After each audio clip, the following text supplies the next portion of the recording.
Evening friends, D Sharma classes के official YouTube channel पर आपका स्वागत है।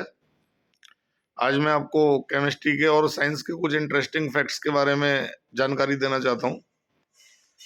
हम जानते हैं कि प्योर वाटर का बॉइलिंग पॉइंट 100 डिग्री सेल्सियस है, लेकिन जैसे ही इसमें कोई नॉन वोलेटाइल सॉल्यूट जैसे कि सॉलिड सब्सटेंस लाइक नमक, चीनी, ग्लूकोज घोल दिया जाता है, then boiling point of the solution बढ़ जाता है एंड इस प्रोसेस को कहते हैं एलिवेशन ऑफ बॉइलिंग पॉइंट।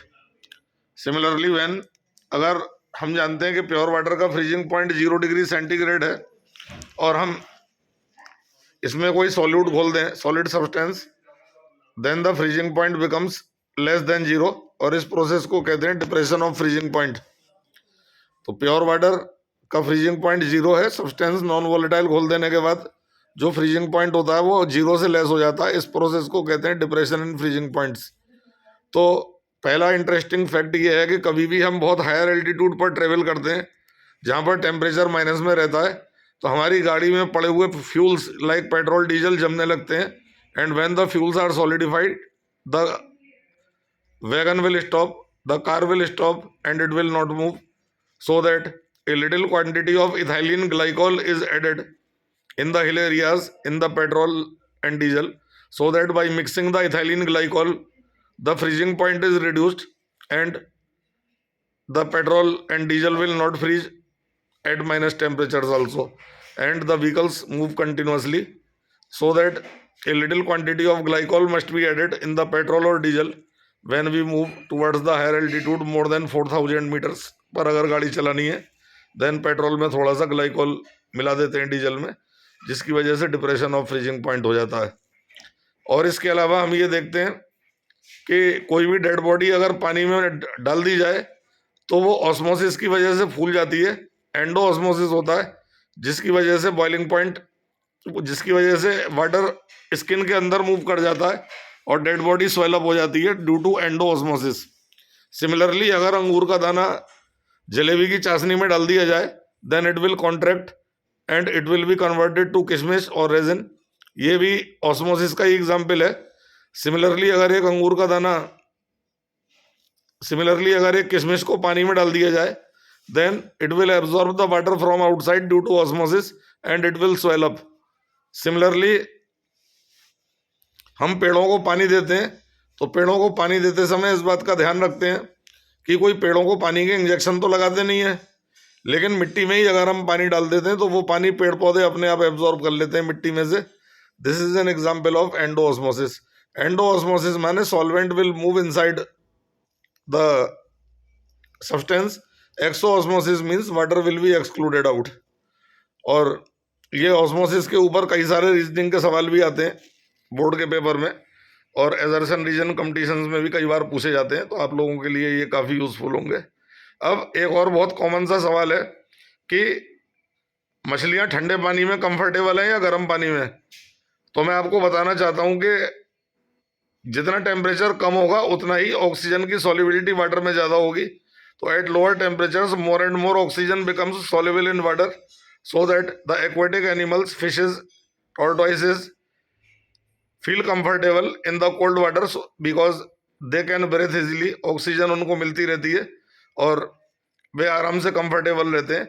और अगर जाड़े में श्रीनगर वगैरह में बहुत ऊंचे हिल एरियाज में अगर झील जम भी जाती है तो केवल upper surface of the lake freezes and the freezed lake becomes an insulator.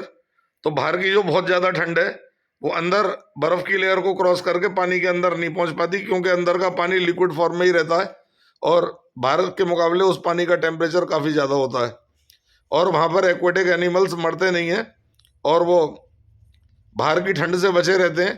पानी में तैरते हुए बाहर की ठंड बर्फ़ की एक थिन लेयर के कारण अंदर नहीं पहुँच पाती है और इसलिए अंदर पानी का टेम्परेचर बाहर के टेम्परेचर से थोड़ा अधिक रहता है और एक्वेटिक एनिमल्स काफ़ी कंफर्टेबल रहते हैं। तो कुछ मैं आपको बता रहा हूँ, ये बहुत इंटरेस्टिंग फैक्ट्स हैं जो कि सॉल्यूशन चैप्टर से रिलेटेड है, solubility of gas Henry law से रिलेटेड है।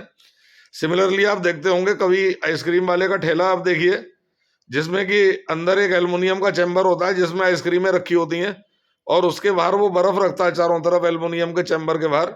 वो बर्फ प्लेन नहीं होती, उस बर्फ में नमक मिलाया जाता है, नमक मिला करके वो बर्फ आइसक्रीम के ठेले में रखेगा और इससे क्या होता है नमक मिला देने से कि वाटर का डिप्रेशन ऑफ फ्रीजिंग पॉइंट हो जाता है, बर्फ का डिप्रेशन ऑफ फ्रीजिंग पॉइंट हो जाता है। जो बर्फ 0 डिग्री सेंटीग्रेड पर पिघलनी चाहिए अब वो -5 या -6 डिग्री सेंटीग्रेड पर पिघलेगी।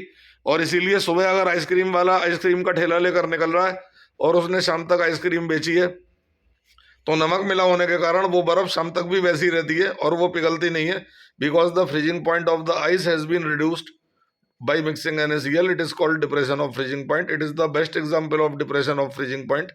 And कभी हम अपनी रसोई में चाय बनाते हैं तो चाय बनाते समय हम ये देखते हैं कि पानी उबल रहा है, बॉइलिंग वाटर में अगर हम चीनी घोल देते हैं, चीनी is a non volatile solute, तो हम ये जानते हैं कि पानी की बॉइलिंग एकदम रुक जाती है और उसके कुछ देर तक और गर्म करने के बाद वाटर बॉयल होता है।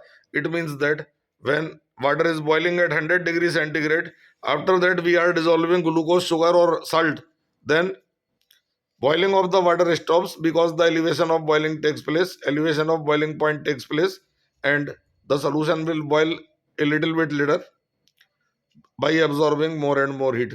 Hence we may say that the boiling point of the solution is always greater than boiling point of pure water.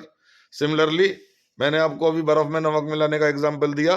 बर्फ में नमक मिलाने से फ्रीजिंग पॉइंट कम हो जाता है, जिससे कि काफ़ी गर्मी होने पर बर्फ़ नहीं पिघल पाती है क्योंकि फ्रीजिंग पॉइंट काफ़ी लो चला गया है।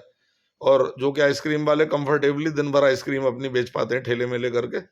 It is an best example of the depression of freezing point. इसके अलावा मैं आपको बताना चाहता हूँ कि अगर हेनरी लॉ को हम देखें, when any gas is dissolved in water then partial pressure of the gas is directly proportional to the mole fraction of the gas, हम ये कहते हैं हेनरी लॉ में। और यहाँ पर हमें ये देखना होगा कि इसकी लिमिटेशंस बहुत लिखने के लिए आती हैं। तो अगर हेनरी लॉ की लिमिटेशंस आपसे पूछता है तो it is not applicable at very high pressures, it is not applicable when 2 और more gases are present in the same solvent, and it is also not applicable when the dissolved gas will react with the solvent. For example NH3 के लिए Henry law apply नहीं होता है क्योंकि NH3 जब पानी में घोली जाएगी then NH3 + water is equal to NH4OH react कर लेगी, अपना गैस का एग्जिस्टेंस खत्म हो गया है। ऐसे केस में हेनरी लॉ कभी भी अप्लाई नहीं होगा। इसके अलावा बाकी सब केसेस में हेनरी लॉ एप्लीकेबल होता है। और हेनरी लॉ के ऊपर जो रीजनिंग के सवाल हैं वो भी मैंने आपको बताए हैं। तो आशा करता हूँ कि ये जानकारी आपके लिए यूजफुल साबित होगी। अपने अगले वीडियो में मैं आपको कुछ और नई जानकारियाँ लेकर के हाजिर होऊंगा। अगर वीडियो अच्छा लगा हो तो चैनल को सब्सक्राइब कर लीजिएगा, आपको और इंटरेस्टिंग वीडियोज़ आगे देखने को मिलते रहेंगे। Thank you.